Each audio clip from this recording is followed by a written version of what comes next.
Samantala, ibinahagi naman ni Cardinal Pablo Virgilio David ang opisyal na data mula daw sa 2025 General Appropriations Act na kanyang inaral at nagpapakita ito ng laking pondo na inilaan para sa mga miyembro ng Kamara at ng Senado. Ayon sa Kardinal, bawat senador ay may taunang budget na aabot sa 580.42 million na kapag ka ipapamahagi o i-distribute ito sa bawat miyembrong senador. Ayan, pinapakita natin sa screen mga kabombo yung magiging distribusyon. Ang kabuuan po ay 47.60 billion pesos. Ayan yung kabuuan na pinag-uusapang pondo. Pero para sa buong taon na nakalaan para sa mga mambabatas ay 13.93 billion. Pero naman kung per senator, mga kabombo, ay papatakho ito na 580.42 million. Kung i-breakdown sa kada buwan, ito ho ay meron silang alokasyon na 48.37 million. Pero kung kada araw ang magiging suma, ay ito ho ay 1.61 milyon. O mahigit 1 milyon ang nakalaan para ho sa kanila mga kabombo at mga ka-Star Nation. Ganon din sa mga miyembro ng Kamara de Representantes ay meron din ho sila na naka-allocate naman per congressman ay 33.67 billion pesos. Yung kada kongresista sa kabuuan ho para sa isang buwan, merong 8 milyon mahigit, 8.88 million pesos.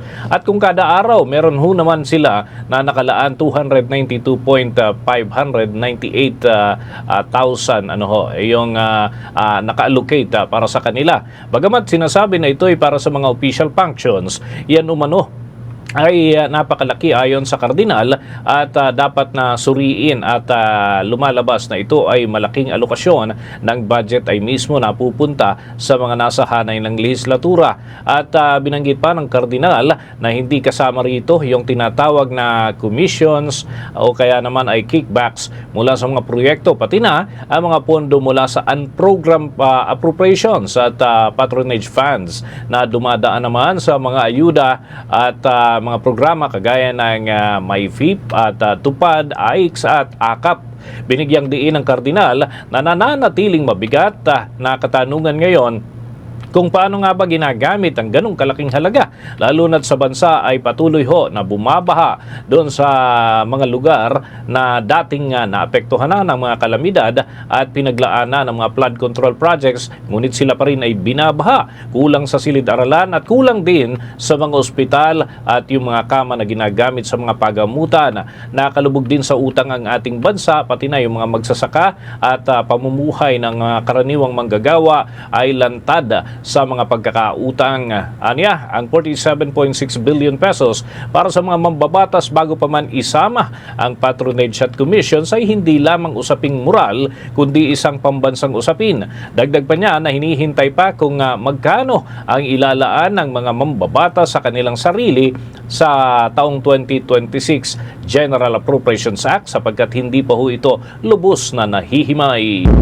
For the most trusted source of news and information, visit our website at www.bomboradio.com. Follow us on Bombo Radio mobile app, Facebook, YouTube, TikTok, and X, formerly Twitter. Like, share, and stay connected. Anytime, anywhere.